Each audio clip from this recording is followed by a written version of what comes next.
hard work and absolute dedication to this, I finally present the 64 boy, the handheld portable Nintendo 64. It took like about a month to build, 30 hours somewhat, and it was totally worth it because I am so proud of this thing. Love it really much. Alright, now let me just show you what it inspired me to make it. This Three Stooges dual video cassette tape, I like put it in my hands like this, and I figured, you know, I think I can make a 64 portable like this. And voila, the 64 boy. I named it the 64 boy because everything on it on the outside looks just like an original Game Boy. It has like the screen lens, the buttons in the right places, the dials, the charge port, and everything. And this is a comparison of the size. It's like the dad. Now let me show you around this awesome system. This is the screen lens for the GPS screen that's inside. The GPS screen, it was made for GPS, but I just dismantled it and made it work on the N64. This is a little red indicator light, just like the Game Boy, that turns on when you turn on the system. But this is the cool thing about it. Just like the Game Boy, it dims as the battery life gets shorter, and it turns off when you have like 10 minutes left. So that means save your game, turn it off, and charge it. And here are the controls: joystick, start, A, B, C pad, and D pad. The joystick is cool. You can actually take it out and put in these other joysticks. Like this is it's a PS1 one that I took. You can take that out and you can put in this other one, this brown one. Use that. So you can basically design your own joystick. The GameCube one I like the best because it's from Nintendo and it looks really good. Now on the bottom here is the right speaker and left speaker. If there was a left speaker on the Game Boy, I'm pretty sure it would be there because the right one's right there. And this is a Nintendo symbol. And this little button right here, I'll show you that when it's on. Now on the top here, you got the cartridge slot, which is in the same exact spot as the Game Boy, obviously.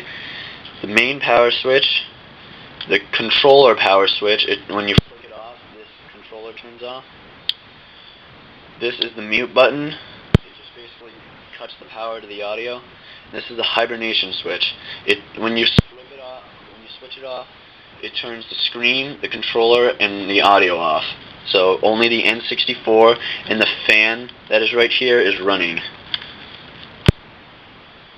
On the back here is the Nintendo 64 logo and also another Nintendo 64 logo. Two Z buttons, R and L.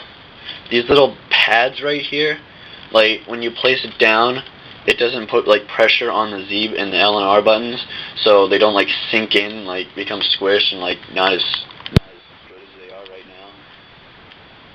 These little logos, I laminated them, cut them out, and then stuck them on here with glue.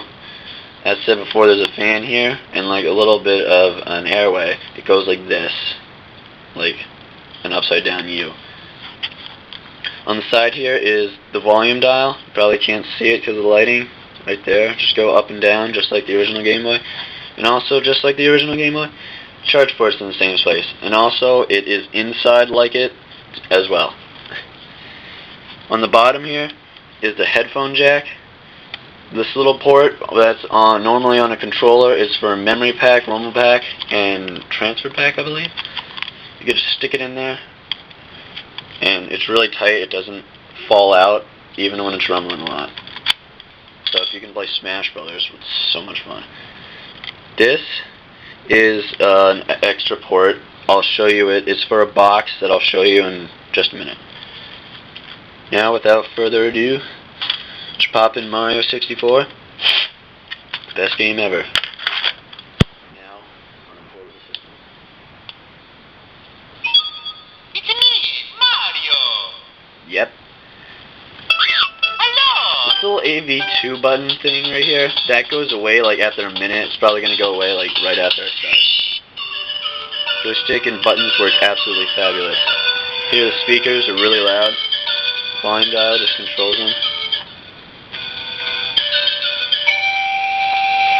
And also the cool thing is, when you want to plug in headphones,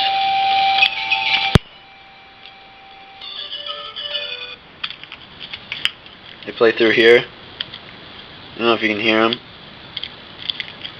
but it just turns off. You don't have to like flip it, like to flip the mute button on. You can use the volume dial to control that too.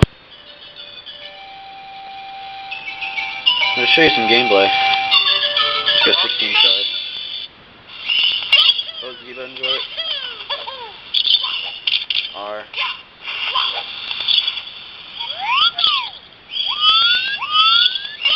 D-pad. D-pad and L button don't work in this game, so I'll show you in Smash Brothers afterwards. I'll get to the top of the castle. Basically, the whole reason why I made this is because I wanted to make a pocket-sized 64 portable. And it really is pocket-sized. It's bulky in your pocket, but it really fits. I don't know if I have bigger pockets, but it works.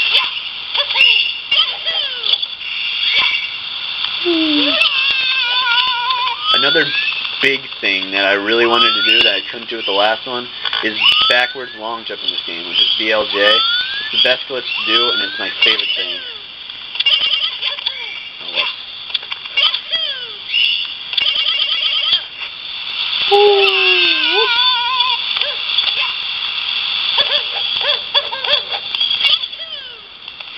So I can finally show off my skills on a portable Nintendo 64. I'll turn it down a little so you can hear me better.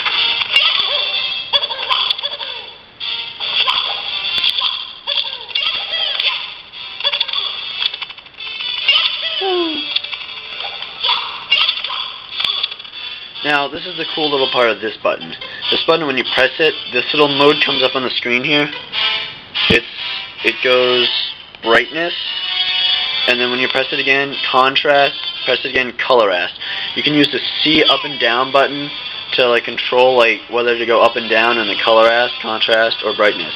And the cool thing about Colorast, it's a special mode that turns the color off, so you can play in black and white just like the original Game Boy.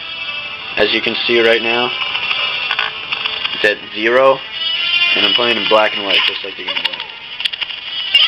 It kind of shows like a little cool retro feel, and I actually love playing games in this color.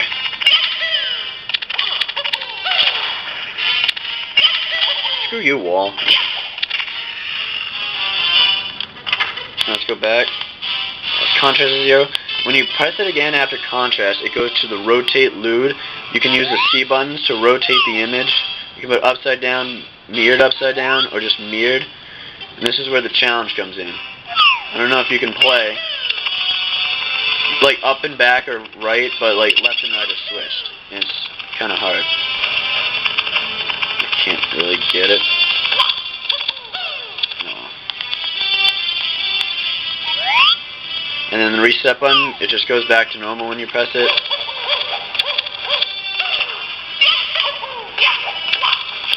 And then when you press it again, it just goes away.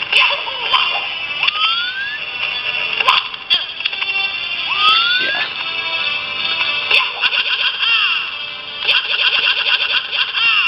Excellent. Now, I'll show you this port right here. This port, when you plug in this box is made for the bottom right here, obviously for that port. It's right here. This one just like is extra help, so it like actually stays there. As the Nintendo 64 logo symbol right here, I took that off the N64 that I got it from. This is a little indicator light that shows that it's on. This is a headphone jack for it, and this is the audio, video and dual audio. And you can play all 4 players. And that's where the hibernation switch comes in. You just flick it off, and then the data from this controller gets turned off, and it goes right to here. So that would work. Like, when I plug it in now, you see that light turns on, but I can still play with this controller because the hibernation isn't on. And when you plug it in, that controller would not work because data is going to this one and not that controller. And just unplug it, simple. Everything works great for it. And I'll just show you Smash Brothers now. Actually, wait, no, I'll show you Donkey Kong 64 because it has the expansion pack in it. So I can play any Donkey Kong 64. Okay. Yep. Now that works. Now on to Smash Brothers.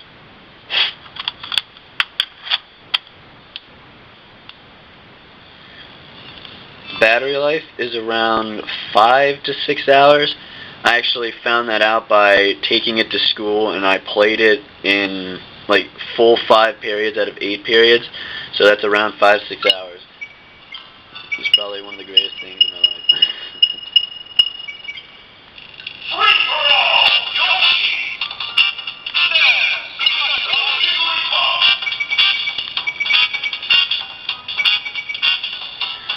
Everything works. Everything's great. Love this thing. And it was really worth to play this game. Really proud of this thing. Love it so much. Can't get over it.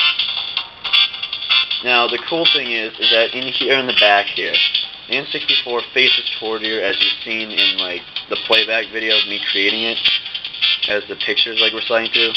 The fan here does a circulation thing, but not only does that, there are special heat sinks for the certain CPUs that cool the system very well, so you can play this the entire 5 to 6 hours that it can last. You can play it from fully charged to completely dead, and it gets kind of hot, but barely.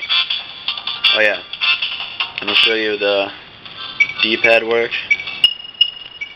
the L.